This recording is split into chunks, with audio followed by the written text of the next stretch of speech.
Carilyn, welcome to the show. Thank you so much for having me. I've been looking forward to this all week.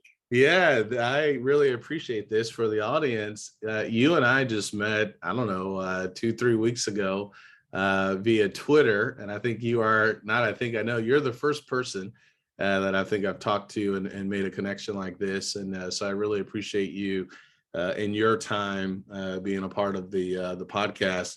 Something that stood out to me, and I want to just kind of dive into this. There's a lot that we can talk about for the show. You have a tweet that is pinned where January 1st, 2022, you have a project where you're going to try to walk 6,240 miles in this year. How did that all get started? Walk us through, how did you get to this goal for 2022? Well, so it's a little convoluted, but short story is when I was running professionally, I would average 120 miles a week, sometimes more if I was, ramping up for something, sometimes less than that if I was doing, recovering or something. And then I'm obviously not professional anymore. And so I just kind of kept that general number in my head because it's an easy, just 20 a day, morning, afternoon, kind of keeps my day bookended, that sort of thing. Then my mother fell ill and I started being one of her caretakers. And suddenly my world kind of shrunk. I don't know if you've ever, when you have children, my children are gone now, but when, suddenly I was back in that mode of being responsible for somebody. Yeah. So I had tried to race during that period, but almost every single time there'd be a phone call that there was an emergency, or leading up to the event, there was always problems, like we were in the hospital weeks, that kind of thing. Yeah. So my life just kind of got where I really couldn't set a goal and go to it, which is our normal paradigm for racing. If we're competitive runners, that's what we do. We build up to a race, we recover. And I just couldn't do it. I've left, I can't tell you how many races mid-race or signed up and then couldn't start because of the situation. So at the beginning of this year, after COVID, after everything, I just thought I need something that I can control myself, regardless of my situation. I need a goal that it makes no difference whether there's an outcome that satisfies anyone else or that gives me any, like there's no medal, there's nothing, there's no prize. I just needed it for myself. Yeah. So I took my 120, that was kind of my standard, and extrapolated out 52 weeks and came up with 6,240.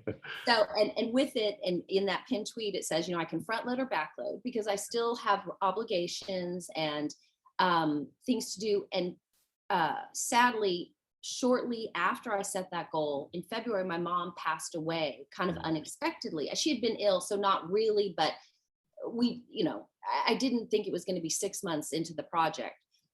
So, it's really helped me in a secondary way that I had not anticipated. With the goal being structure, originally, it also ended up being a fantastic tool for grief that I did not know up front. And I didn't know how much I was grieving ahead of time, and I didn't know how much it would help me in the process. Making yourself get out and run or walk 20 miles a day forces you to kind of, keep going. And I spend a lot of time, no music, no podcasts. I do those things, but I do try and really spend a lot of time every day, really just being grateful for being alive, being grateful for my mother, being grateful for my family, and so it had a second benefit and a second outcome of really helping me with grief. Yeah. So I've just kept going, and I'm, plan to finish it up, even though I'm signed up for races again. I just thought this is something that has been really good for me, and I didn't anticipate that. Yeah, no, I really appreciate you sharing that, and sorry to hear about your mom. Loss is always tough, and everyone has their own grief. Yes. And so I appreciate you being vulnerable with that. You've mentioned that you used to run competitively. Take us back. When did you first, fall in love with running. When did that first begin? Was it when you were younger? Was it in high school or college? Walk us through that journey that has gotten you to this point. Well, so embarrassingly, I hated running when I was young. I was a competitive swimmer, and was on a travel team, and trained even very young, 6 hours a day, 3 in the morning, 3 in the afternoon. Just spent a lot of time in the pool. So running was actually the antithesis of swimming. Swimming, you're lightweight, feel free, get on the run. And I just felt like so I hated running. But at about 14 or 15, Yeah. I had when you're that serious, that young, there's a lot of, that age is tough. In retrospect, I feel bad for my coach, because I'm sure I was a pill, but my coach and I got in a fight, and I just did what a 14, 15-year-old girl would do. I just quit. I just walked off the pool deck and never went back. But having started swimming competitively at 5, I was very used to just really structured training. So I started running just as a way to kind of bridge the gap, and joined the cross country team, ran some in college, that kind of thing. And I stuck with it mostly because running is just a lot less work than swimming. Getting to a pool, just everything involved with swimming is a lot harder, whereas walking out my front door is much easier.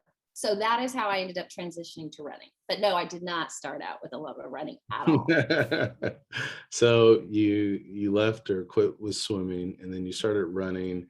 I ran cross country too. I had Did you? looking back, I was not the fastest. My junior year in high school, I started running cross country. I used to run the 800 meters in track, which now is like That's a sprint. hard event. It really is. Wow, such a hard event. Yeah, it's unbelievable. I watched some of these clips on Instagram, where, students are running like 45 seconds for a 400-meter run. So they're just sprints now. But the cross country for me really helped me, I think, enjoy running. I still like to run. I don't do it as much, but I've gotten back into it. I had some knee pain, so now I'm doing a lot better with that. But yeah, those 3 miles back in the day, that was like beast mode. Just kind of thinking about, okay, can I get through the 3 miles? Yes. And I can still remember there were people like freshmen running sub 15-minute 3 miles, and I never got that close. Like I couldn't get below 18. I got my fastest was like 18:06. That's good. Yeah, That's I wish I good. could run That's that now. solid. Yeah, at 43, I wish I could run 18:06. I would be really happy with that. So now, when you were running cross country, was that a 2-mile race? Do you remember? I think it was 2 mile. Honestly, I don't even remember, because I only did it for 2 years, and I was simultaneously teaching high impact aerobics on a cement floor. Oh wow! Which, in hindsight, That's not good. It's the 80s, whatever. So I ended up with a stress fracture in my ankle. Did not know that, and ran through it. And at a meet, cross country, there's a lot of up and down and jostling, and I went around a corner and got kind of pushed over to the side and went off on my ankle and stabbed my ankle. So that was the end of running I was in a cast for a long time, and that was the end of my running career for high school. So I think it was probably 2 miles, but honestly, I wasn't that invested. I really was just doing it for something to do. Gotcha. So how did you then get into competitive running, ultra running, team running? When did that happen? That didn't happen until I was in my 30s. Okay. And I had been practicing law, and I gave birth to twins that were very premature. And so quit. I was a prosecutor, quit prosecuting, and started working part-time for the legislature, and had the 2 babies. And I just, again, exercise is kind of my default. I deal sort of with any life stress with exercise. So again, running could be, I had a baby jogger, could put them in, I could run, just started doing that. And then it just, with anything, the more you run, the more you like to run. Yeah. And I just got where I was running more and more. And when they started school, I joined a running group. Okay. and started running some marathons. But, at that point, I was old enough to know I was never going to be like really fast. But from all the years of swimming and everything else, I had a lot of endurance. So I thought, you know, let me see if I can run a 50 miler. Let's just see how that goes. It had that, that is, you go and it's fun. And then I went the national championship 24-hour race was in Texas. It was in Grapevine. It's called Okay. Ultra Yeah. Season. Yeah. And yeah, so I had wanted to try a 100 miler. I'd done 250s, wanted to try 100, but had no interest in being out in the middle of a forest somewhere Yeah. when I'd never done it before, because I had no idea. I figured I was going to die. So I thought, well, I'll at least die on a loop where they can get to me. Die around a lot of other Yeah, people, right? exactly. It's a 1 mile loop. I thought I'll be okay. So I did that. That was my third ultra. I did that, and it was great. Okay. So, and I saw these people making the US team, and I thought, okay, I'm coming back next year and I'm going to try and make this team. Yeah. And that's how it started. I had no intention. It just, things happen. You just walk into a situation, and it was serendipitous, and it worked out for me. And it was really fun.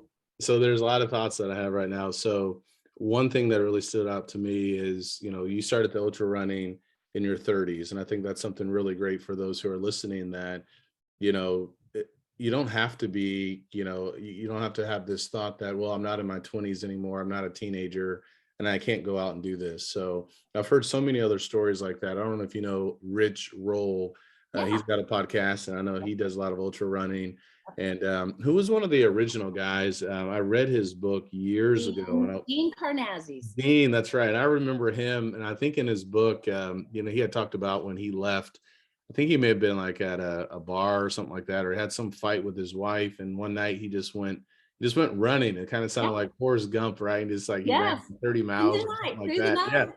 Yeah. So I love that, because it's a great reminder for all of us that no matter where we are, we can start doing something, and we can make some really big changes. Now, you talked about 250-mile races. The first time you got into this, so two questions here. Were you still running then in your 20s? And then when you first started the ultra running, was the first thing you did, was it a marathon or was it the 50-mile race? So I was not really running in my 20s. I was exercising. And I mean, once in a while, like, I was in law school. So once in a while, I'd like, between classes, I'd go, I was at Texas Tech and I'd go run. There was a loop. I would go run the loop periodically. But I mean, I wasn't running. That would be a huge stretch to call that running. It was just moving a little bit, and my big concern at that point was to not be fat. It had very little to do with mental health or anything else. I just didn't want to be fat. So whatever I could do, a lot of Diet Coke and some exercise is what it amounted to. Gotcha. And then I always walked, regardless of anything else I did, I always walked. So I was outside moving. It was important. But no, I didn't really pick up running until my mid 30s. And I made that team. I turned 40 in October and I made the team in November. So I made the US. I didn't really become competitive until I was 40. So, I mean, I think that's the beauty of running and ultra running, especially. Like, it really suits those of us who start late. So. Yeah, no, I love that. And I think there's something there where there's always time to get started for a lot of people. And I really appreciate you sharing how exercise is such a great stress reliever.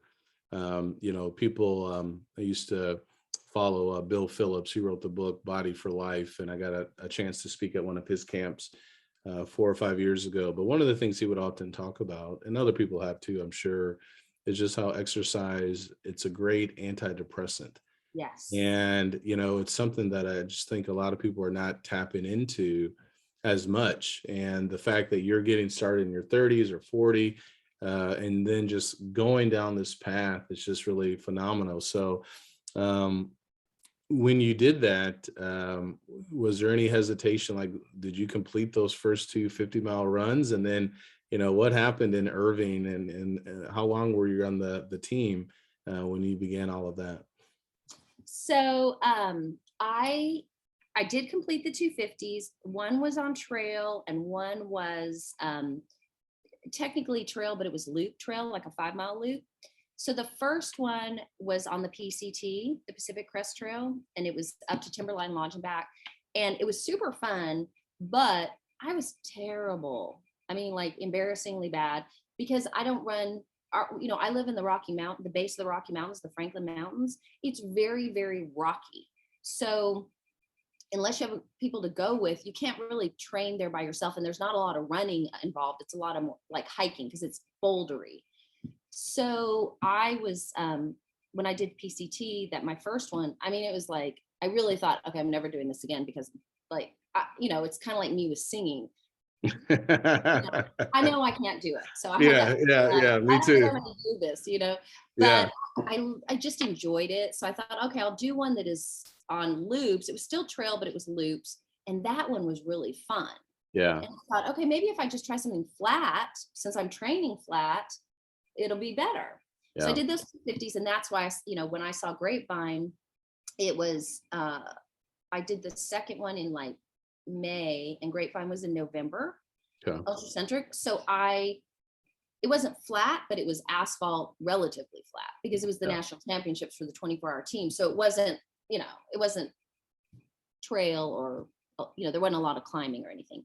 Yeah. And it was just that moment of like, oh, I can do this if I do it on this surface in this type of environment.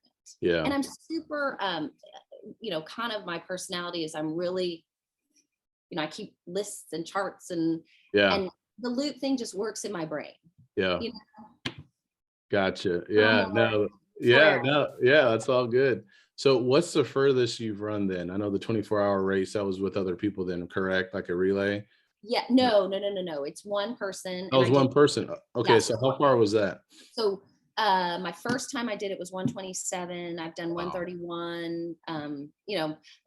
But there are women, let me just tell you, women now at this point doing like 150 something. So it wasn't, at the time it was good, but it's not good. I mean, it's good, but Yeah. That's I'm huge. just trying to say there are women who are a lot better than me at this Yeah. point. Well, no, I mean, look, 120 miles, 127 miles in 24 hours. So did you have a team then? Did you have your family or some other people helping you, whether it's like driving with you or food or clothing? How did that work? So the way it works is it's a 1 mile loop, and everyone crews around the perimeter. They set up Okay. tables or whatever. And ironically, we were next to Dean Karnazes. That's why it was so Really? funny. His dad was crewing for him, and he was next to my husband, and my 2 kids were there. Yeah. And you just go around a 1 mile loop for 24 hours, and you go as far as you can. And so, Wow. and So, that's and then they they take the top 3, and there's a US national team, just okay. like with any sport. And then they take top 3 automatic, and then they expanded it to 6, where it's 6 automatic. Hmm. So we always had 6 people on the team, and I was on the team 4 times over a period of 10 years. So from 40 to 50, I was on the team 4 times. Okay. So I want to talk about mindset then, because if you can run 120 plus miles in 24 hours, there's something you're mentally strong. I know people talk about hitting the wall in a marathon, like at mile 18 or mile 20. Um, Walk us through the mental games, if you were playing games with your mind, or the stories you were telling yourself. When did you feel like, okay, I think I'm just ready to go home? And how did you push through? Because I think there's something here that can translate to other people too, where a lot of times people have a hard time figuring out how far they can actually go. And I think many people can go way further, much further than we ever thought, whether it's with nutrition, whether it's with endurance, or even just when things are bad in general. So give us some insight with that mentality that you had. What was that why? Or, how were you able to push through those walls? Well, I don't know how deep you want to go with this, and Please go deep. okay. Take your time. All right. So when I was 10, we had a horrible tragedy happen in our house, and I was the only one home, and I was the one that discovered it. And I ended up with horrible PTSD. They didn't know that's what it was at the time, because this was, a long time ago. Yeah. Ended up in, mental health care, and It took me a long time to kind of recover from that. And they didn't really know what to do. Like I said, I was only 10, and it was just a really hard kind of recovery period. But one of the things that my parents forced me to keep doing was to keep swimming. And every couple of weeks we had to do what was called a 2-hour swim, and it was a nonstop 2-hour swim in a 25-yard pool. And let me just tell you, if you have PTSD, that is excruciating. And they would not let me get out of the pool. My coach was, instructed to keep me in the pool, and I just basically had to learn some techniques, kind of going through it. It's like with any sort of, I think, mental health crisis, if you can, I think, it's like cognitive behavioral therapy. If you can sort of if the stimuli is still there and you can kind of work through it. Trust me, I had no idea this is what was happening at the time. It's just in hindsight, and with therapy as an adult, this is what I think I realized. It just really allowed me to understand that my thoughts and my emotions are not me. And I was able to basically compartmentalize them in order to finish a task. And, with endorphins and all the, dopamine and serotonin and everything that happens with physical exercise, if you can bring those levels up while keeping the stress and the anxiety at bay while you're doing it, by the time you're done, you've changed the levels. Suddenly the anxiety level's down and the positive energy level is up. And it would flip the script every time. And the longer I did that, the better I got. Yeah. And I was eventually able to go back to school, because I was out of school for several months. I almost developed like agoraphobia. I couldn't leave the house. So I was able to go back to school. My life I was able to go on. And I think that set me up for life, for being able to withstand things, because things happen, there's continuous things. Things will happen throughout life. And I think that having gone through that so young, it just gave me a skill set that allowed me to, like, running 24 hours nonstop is very hard, but it's the same tools. I use the same tools to do that as I do to in any situation. Yeah. Yeah. I really appreciate you sharing that. I think there's something there too. And you talking about your thoughts and emotions, and that's not who you really are. Because I think that's those, for people who are going through something, maybe not the same scenario as you, but even just like with being consistent with exercise, people just have a hard time being consistent with exercise. And we know all of the benefits of it. And yet those thoughts and emotions, those stories can override everything else. Yeah. So flipping the script, kind of what you're talking about there, keeping the anxiety down, and then enjoying that. Are there any tangible thoughts or pieces of wisdom that you might give someone? Let's say someone is starting off on their health journey. Maybe they're trying to lose 20 pounds.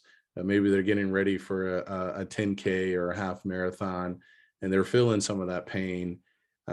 What wisdom, I'll put you in the coach's seat for a moment. What wisdom would you want to share with them, or can you share with them? I think one of the so when I was actually competing professionally, I worked with a sports psychologist, and one of the things he told me that I have used consistently throughout my adult life, and I think it was kind of, it codified what we've been talking about. He said, emotions follow actions. If you allow your emotions to dictate your actions, you will never change your emotions. And so I've just thought about that so much. It's like when my alarm goes off at 4, Yep. everyone thinks I'm like, yay, it's time to run. I'm so excited. It's pitch black and freezing, but I can't wait. No, it is not like that. It doesn't matter. It's still 4:00. It's still dark. I still have to go do it. And it's that thing of but I know if I continue to live by that emotions follow action, not the other way around. It doesn't matter how I feel when I wake up. I mean, Yeah. I'm not talking about being physically ill. I'm talking about mentally. Yes. And it does not fail. If I do what I need to do and get up and do those things, I feel the way I want to feel. And I want to feel upbeat and positive and strong and capable and stable and happy. And Yeah. and grateful. And Yes. if I do the things I need to do, I feel those things.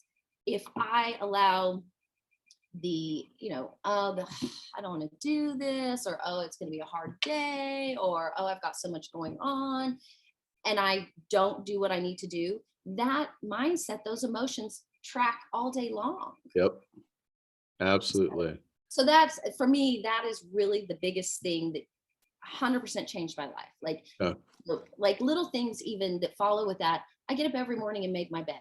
Nobody sees it but me. My kids are gone. My husband and I live here alone. No, he doesn't care, but I make the bed because that action makes me feel a certain way every time I walk into my room.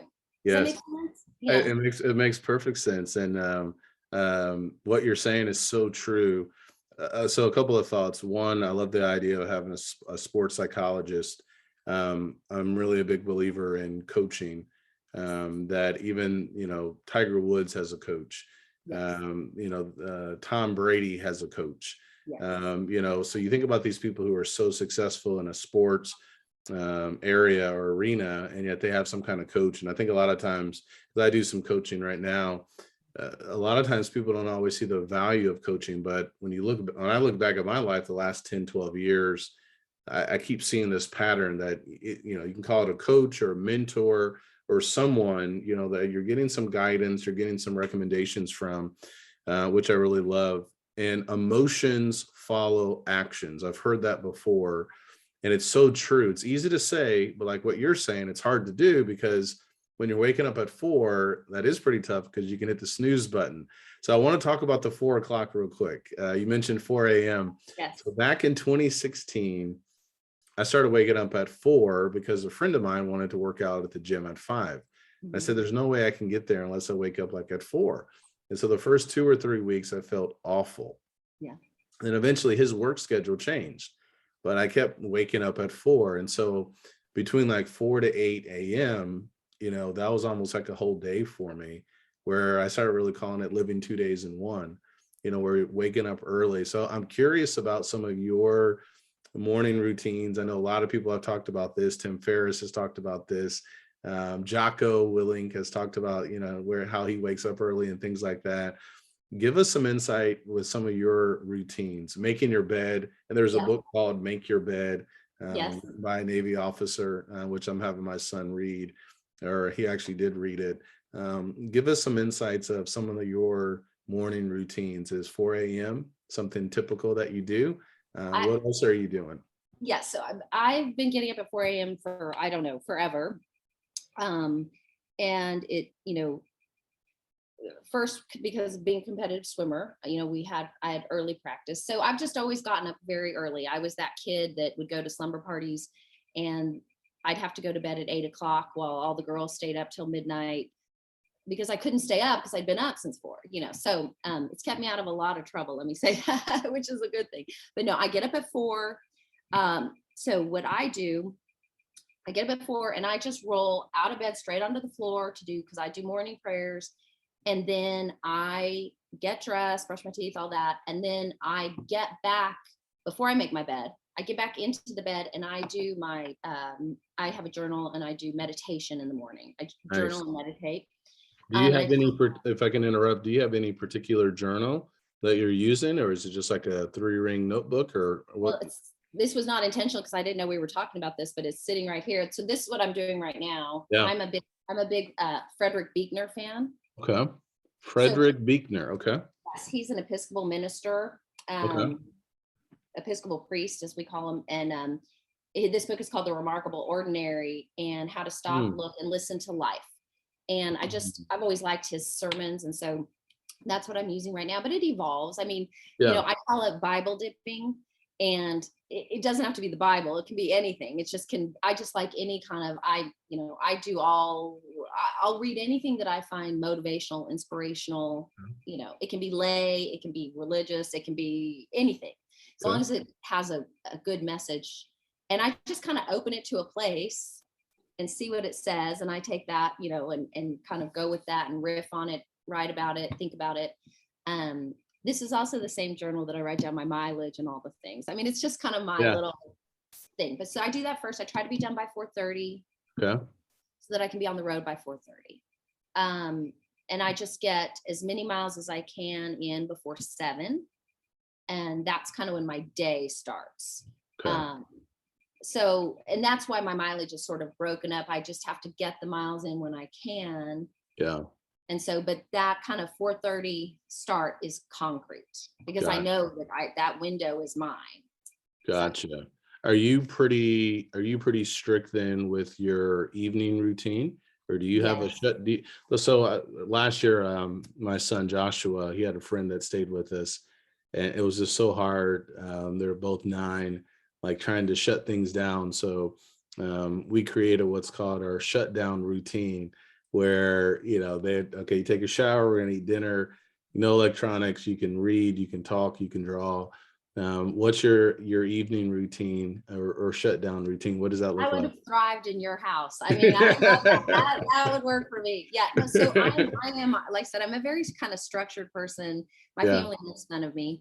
But I am, dinner 6:30 always. Like we've always. Okay. Always. Even with from the time my kids could sit at the table, dinner's on the table at 6:30. And like, if my husband had to work late, it doesn't matter. We are sitting down at 6:30 and we are eating at 6:30, and we're eating together. There are no phones. There's nothing. It's just us at the table at 6:30. And we've always done that. We still do it. If my kids are home, on vacation, it kind of makes them a little like, really, Mom, we're adults. We still do dinner at 6:30. So we do dinner. I love it. We're done at 7, clean up the kitchen, and then we will watch. My husband and I pick like a series, and we'll watch that. So I always post that, what we're watching, like we just finished Made for Love. It's on HBO. It's about like a Google type of thing. Just finished that. So we watch from 7 to 8, and on the dot at 8 o'clock, we turn the TV off and we go to bed, and we wake up at 4 every night. Well, every night. We don't do that on Saturday. Saturday is like our date night. And so we don't have a time on Saturday. That's the only night. Every other night. Yeah. So for a lot of people, and I really like this, I like what you're doing. There's something about structure. There's something about this habit and routine. For a lot of people, though, they say, no, that just seems a little bit boring, right? Where, why not stay up a little bit later? But there is something I think really important. And it's something I think you've already kind of touched on it, but I'd love to hear more thoughts from you, in particular with discipline. So the Bible, you read the Bible, the fruit of the Spirit is self-control. That's the idea of discipline, not just things we're not doing, but also things that we are doing. And other people have talked about discipline, like Jocko and a lot of other people. To parents out there, what wisdom would you give them with their children, right? About this idea of structure and discipline. Did you have a lot of pushback with your kids when they were growing up? And today, I think that's something that's missing in a lot of homes, this idea of structure. And so whether it's a 6:30 dinner or watching the television show together, what words of wisdom would you want to share to parents who are out there who have children who may, because I think your exercise began when you were a child, and it's carried you through. And so those habits from an early age are really important. What would you like to share concerning that? Well, I hate to ever give any kind of parenting anything, because I think parenting is the wild card. I mean, it's just, I think parenting is the hardest thing anyone will ever do, and doing it well is the greatest reward and commitment ever. Yeah. So I do not think that I in any way, shape, or form have any answers about it. I can only share what I did. And maybe it'll work for someone else and maybe it won't. But just from my own experience, and this is what I did with my children, the thing with structure is, I think structure works if in in between the boundaries, there's freedom. So I'm super structured in my day to day, and I was super structured with my kids, but like with my running, I don't run the same route every single day with the same pace. I wear a watch only so I can track my mileage. I don't know what my pace is. I'm not worrying about it. The structure is the mileage. And in that, I can do whatever I want. I can go do the mountains. I can go run on the canals. I can go, I can leave town and run somewhere else. Like, I'm not frantic about, oh my gosh, this has to be done this way. And that is kind of what I always said with my kids. It's like, these are the boundaries. This is how we're operating. But inside that, do whatever you want. And I don't mean that literally. I just mean my kids, one, is a lawyer and the other is a physicist. Like, they're twins. They have completely different interests, but they were brought up in exactly the same household. They were brought up doing the exact same thing. But during all that, they could take whatever classes they want. I wasn't managing them. I never once sat down and did their homework with them. It's like, if you want to get good grades, great. If you don't, that's on you. This is your responsibility. You face the consequences at school.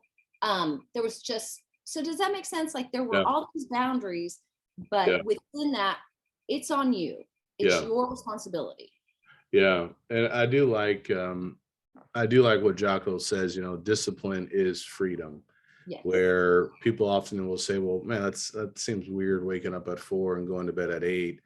But what you've talked about, living a life where you do have this satisfaction and you feel good, 8 hours of sleep, that's what so many people are lacking. And so there is something about discipline that, when we tap into it more, we'll obviously, I think, have a better enjoyment of the things that we do have, and we'll have a lot more gratitude as well. One of the things, Carilyn, that I really like to do is I like to eat. I like food. And I've told people that my are those all cookbooks? They're all cookbooks. Oh, wow. Everything, yes. So I got to ask some questions about this, because when I see your post on Twitter, there's always some kind of dessert. And if you ever need a taste tester or something like that, I'll give you my address. I love sweets. I do too. So how did you get into cooking? And tell us about, I'll tell the audience. So it looks like, and you correct me if I'm wrong, you have some kind of dessert after every run. Am I right or wrong about that? And how did you get into this love affair with cooking and desserts? I don't know if it's chicken or the egg. I don't know if, like, all of my kind of hyperactivity as a kid, like I said, I swam hours and hours and hours. And when I wasn't swimming, I was doing something else physical. Yeah. If that was spurred on by the fact that I love sweets, or if I love sweets because I was always physically active, I don't know. But I was the kid that we would go out to breakfast and everyone would get eggs and I would get French toast. Like, I hate eggs. Yes. I don't want, I don't think that's right. So in fact, again, this is just on my desk. Yeah. See it. There's my candy bar. Oh, that's fantastic. Yeah. So I do love sweets, and I do, what I do, it kind of goes back to the structure. I do intermittent fasting. And so I don't eat all day. I don't open my window until the afternoon. And so I open my window with healthy food. I have a giant smoothie with fruits and vegetables, and then some sort of protein. Give us some details with that, because I have a big smoothie. So I use Huel protein. That's a vegan protein. I'll put in like a couple blueberries, a cup or a little bit more of sliced strawberries, peanut butter, kale. I'll throw in some almond milk and water. What's in your smoothie? Okay, so I used to do it all kind of, individually, but I just found, and this is not a plug because I'm not sponsored by them, but I use Daily Harvest because they come and they're a mix of fruits and veggies. And then they have a lot of ingredients that if you tried to source them yourself, it would cost an arm and a leg because you'd have to get a huge thing of it and you'd use 1 teaspoon. So there's, they have acai in it, and they have soursop, and I mean, all kinds of things that in El Paso, I'm not even sure I could get some of this stuff, but if I could, it'd probably be really expensive. So I get the daily harvest smoothies, and I add a banana to every version that I'm having because I like the extra potassium, that kind of thing from all the running. And then I add, no joke, half a blender of kale or romaine, or a green of some sort. So it's basically like the daily harvest and then all greens on top. So it fills up a 32 ounce, like a big gulp cup. I have this huge cup, and I have that every day. And that's what I open my window with. And then I have, like I said, some sort of protein. Usually I'm a big kind of nut person. Like I love almonds. I love any kind of nut. So a lot of times I'll have nuts and then maybe some cheese. Okay. And then after I have that, after I open my window with that, that's when I have the dessert. But I Ah. start with the healthy thing, because if I start straight with sugar after fasting all day, I would be Yeah. ill. Yeah. And then I have the dessert. What's your window what's your fasting window? Is it 12-12, 16-8? What are you doing? I do 19-5. 19-5. So So how many how many calories are you getting in those 5 hours with trying to run, what is it, a lot. 17-20 miles a day? I don't know. I've never, and this is kind of the discipline thing. I set up kind of the structure, and then I don't worry about it in the middle of it. So I Okay. don't count calories. I don't do macros, nothing. The discipline is, the structure is in get, the 19 hours. And then once the 19 hours are done, then I just eat whatever I want. But I will say this, other than the sweets, everything else is like, I cook it all from scratch. Like, we're not eating junk. Like, I don't eat out. I mean, we eat like in a restaurant once in a while, but I mean, like, I don't like fast food. I don't eat any of that stuff. So whatever I'm eating my window, other than the dessert you see, everything else is healthy. Mm. So, but that's just by taste. It's not because I'm trying to make myself eat that. It's just that when you only eat in a window, your body's like, I must have this healthy thing. Like it really kind of separates the wheat from the chaff. You know what I mean? It really, your body figures out very quickly, it wants these nutrients. So is your 5 hour of eating, is it at the beginning of the day or is it at the end of the day? It starts at 2:00. I eat from 2 to 7. 2 to 7. Okay. Yeah, because we sit down for dinner at 6:30 and I close my window at 7. How did you pick that window? Because I know so one of the things that's worked well for me, and this goes back to my days with Bill Phillips, and it's interesting because in his book Body for Life, he talked about this years ago, like 12-hour fast. So like if you have your last meal at 7 p.m., eat at 7 a.m. And Dr. Jason Fung has a lot of resources out there. You can go to YouTube and find him. So I know there's a lot of different windows. The 12-12 has worked pretty well for me. I'm not eating all throughout those 12 hours, typically every 2 or 3 hours, but sometimes it just depends. Like the shake makes me really full first thing in the morning. How did you decide on this 19-5 split? Was it trial and error? Was it research that you found? What was that? So, and this may be too long, and so feel free to cut any of this out that doesn't work. From all the years of running at the elite level, I became insulin resistant from Really? every 45 minutes to an hour, sucking down a gel or eating something, because that's how we were trained to do. Wow. And so I became insulin resistant, not severely, but enough that it was problematic. And have you ever heard of Tim Noakes? He wrote The Lore of Running. I Dr. don't Tim think Noakes. How do you spell his last name? Do you know? It's Noakes. And he wrote The Lore of Running, and he's sort of the guru. He invented the gel. Ah, okay. Not a certain brand, but he invented he's a researcher, and he's out of South Africa, and he wrote this tome called The Lore of Running that everyone's followed forever. And he became insulin resistant. He's the one who promulgated this like every 45 minutes standard. Yeah. And he had to dial it back and say, I was wrong, because I don't know if he became just insulin resistant or he actually became diabetic, but he like went down that path. And this is a man that ran every day for 50 years. And he dialed it back, and they actually in South Africa, they went after his medical license when he pulled back from that and said, no, people should not be eating you cannot keep, if you follow Jason Fung, you cannot keep your insulin elevated. You've got Yep. to have it go down. Yes. And so I realized then that was what was happening. I was just keeping my insulin elevated all day long. All the time. Yeah. Training at such a level all the time that I was hungry all the time. So after my last team, and I knew I had kind of some time where I wasn't like competing for anybody, I took a year off and did keto just to solve the insulin resistance. And it solved it. But, for me, I don't like that kind of food that much. I mean, I'm not a big meat, fat thing. I think it's very effective for certain things. I just couldn't live on that. Right. But I really, really liked that steady blood sugar situation. Yeah. So I had, Jason Fung, who is a big kind of keto proponent, he also is a big fasting proponent. I mean, that's kind of one of his, pillars. Yep. So I thought, well, let me add some of his fasting in and see what happens. And it was just amazing to me that if I ramped up the fasting, I could add more carbs in and have a diet that worked better for me and my palate.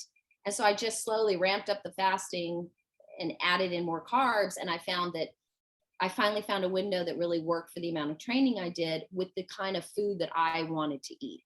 Gotcha. And it just worked. I've been doing it, started in 2017, and, knock on wood, no injuries, no illnesses, no nothing. I mean, it's, any kind of weird little things I had are all gone. It's like I came in for as they say, it's not a diet. You come in for the weight loss. I didn't really have the weight loss issue, but I came in for the insulin resistance, but I've stayed because the health benefits for me have been off the charts. How long did it take before you saw major changes with the insulin resistance and other health benefits? So I started seeing results probably 6 weeks in. Okay. But let me say this, I did try to race, and it was a disaster because I was really not fat adapted at that point. I was my body was so used to running on glycogen that I could not burn fat to save my life. So it was a disaster. It was too early for me to try to race. It really took me about 6 months to get really fat adapted. And then once I was fat adapted, so I had suffered from like eczema my whole life. When I was insulin resistant, even though I was racing at that high level, I had high blood pressure. I had a little bit of an arrhythmia. Yeah.